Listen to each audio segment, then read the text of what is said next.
Hi, I'm Erin Seaton, and today I'm going to be going over anxiety and fear appeal ads as discussed in Chapter 10. So, what is the difference between the two? While they may sound similar, anxiety ads are meant to persuade consumers into purchasing or investing in a brand by playing into their anxieties. These advertisements make it seem that there is a problem with the consumer not having purchased the brand, which will make said consumer feel an urgent need to do so.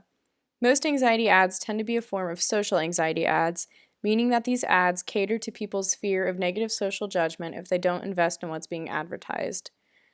So, if Susie doesn't buy the super popular brand of shoes that are being advertised and that all her friends are wearing, she's going to be shunned because the advertisement said all the cool kids are buying these shoes. So, Susie needs to buy these shoes if she wants to be one of the cool kids and not get left out. In fear appeal ads, they focus on the more negative consequences of not using the advertised brand or not taking the recommended course of action as advertised. For these type of ads to be successful, they must offer a way out of harm's way. In anxiety ads, it is made to seem that there is a threat present if action is not taken, whereas in fear appeal ads, a threat is actually present and action must be taken to get rid of it. So, anxiety ads, it's made to seem like there's a threat where there's not actually one, but in a fear appeal ad, there is an actual threat present. So, what are the pros and cons of anxiety ads? The pros of anxiety ads are that, for the most part, they are generally efficient. Pretty much anything playing into anxiety will go a long way. You tap into anxiety a little bit, too much thinking about it, and your anxiety is going to skyrocket. And it can also create a perception of threat, which will therefore motivate action to eliminate the threat. Like I mentioned earlier, with anxiety ads, it is made to seem like there is a threat there, but there is not actually a threat. However, the cons with anxiety ads are that historically they have been sexist towards women, which I will discuss in the next slide, and they can also run into ethical issues with heightening people's anxieties. As I mentioned before, you tap into anxiety a little bit, and that can skyrocket. Just the smallest thing can set anxiety off. An example of an anxiety ad that I have here are the anxiety ads of the Great Depression. During the 1930s, advertisements used strategies to play into consumers' anxieties and insecurities.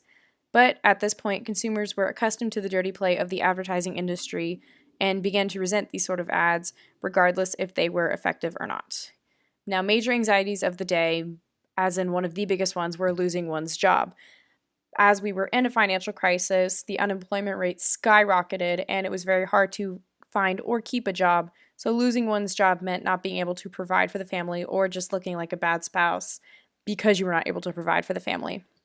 Now, the ad in question here is a 1938 Kellogg's Pep cereal advertisement, and it features a housewife and her husband, and the husband is saying, "So, the harder a wife works, the cuter she looks."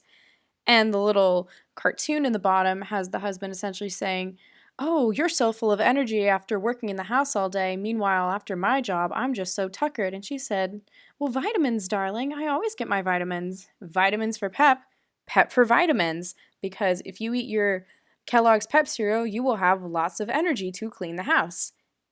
And that segues right into the next part I'm talking about with women's insecurities. If they do not clean the house well, they will be a bad wife to their husband. If they do not work hard for their husband, they will not look good, and then their husband's not going to want to be with them. Now, this is an extremely sexist ad that would definitely not be run today, but it was the 1930s. Unfortunately, it was a different time, and it was a time when the housewife was a lot more traditionalized than it is today. Now let's talk pros and cons of fear appeal ads. The pros of fear appeal ads are that there is a threat present to motivate customers into buying the product or taking action, and there is a clear, easily discerned link between the removal of the threat and the advertised brand, as in, you invest in this brand and this threat will go away. The cons of this are that if it's not done right, some ads can come off as just silly and have little to no impact. Now, the example of fear appeal ads that I wanted to talk about today are drug addiction ads. I'm sure most of us are very familiar with the tobacco-free Florida ads, the very dramatic one of a guy pulling his tooth out in order to pay for a packet of cigarettes. But this one that I have included is actually from the Montana Meth Project, which was started in 2005.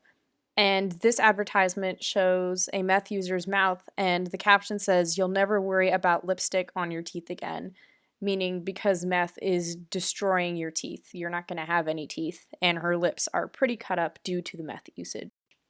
So, how does this ad strike fear? The ad clearly shows a threat present, which is the usage of meth and the physical effects from its extended usage, as in cracked, dry, blistering sores on your lips and rotted, pretty ugly teeth. And while there is not a physical brand present, the Montana Meth Project's goal is to get people to not use meth or to quit using it after seeing what it can do to your body.